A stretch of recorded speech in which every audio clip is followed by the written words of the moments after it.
পশ্চিমবঙ্গের প্রতিদিনের অবস্থাটা কি? পশ্চিমবঙ্গে এই প্রথম আমি আমাদের রাজ্যপাল শিক্ষাবিদ মিস্টার আনন্দ বোসের মুখ থেকে শুনলাম একটা অডিও মেসেজে, তিনি এতদিন পরে বললেন যে পশ্চিম বাংলায় জঙ্গল রাজ চলছে, আর এই জঙ্গল রাজকে শেষ করতে গেলে সংবিধান অনুযায়ী ব্যবস্থা আমরা নিতে বাধ্য হব।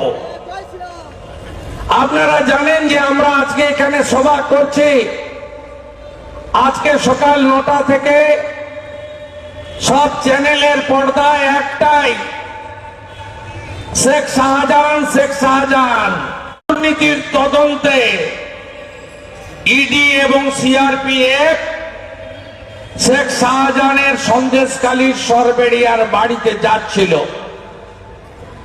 তিনি আগে থেকে হয়তো খবর পেয়েছেন, মমতা পুলিশ হয়তো জানিয়ে দিয়েছে যে পালান আসছে, ইডি বাঁচাতে পারবে না দিদি, তাই পালান তাড়াতাড়ি।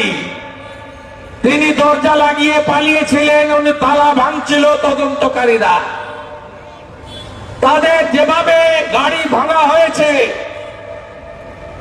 ইডির আধিকারিকদের মারা হয়েছে, 3 জন আধিকারিক গুরুতর আহত, অনেকে এখনো নিরুদ্দেশ। তাতে প্রমাণ হয়ে গেছে পশ্চিমবঙ্গে কেউ সুরক্ষিত নয়।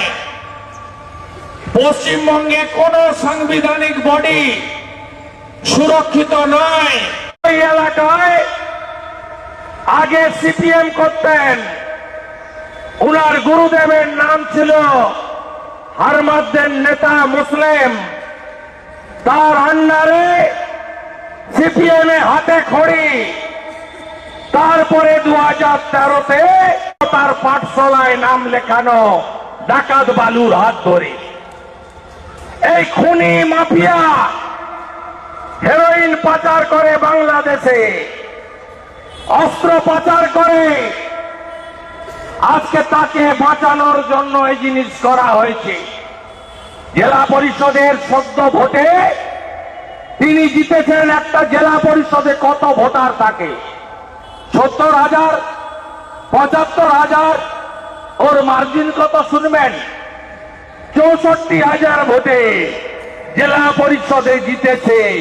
ওখানে গণতন্ত্রের লেশ মাত্র নেই। আপনারা ভরসা রাখুন, ভরসা রাখুন, আমরা এদের ছাড়ব না।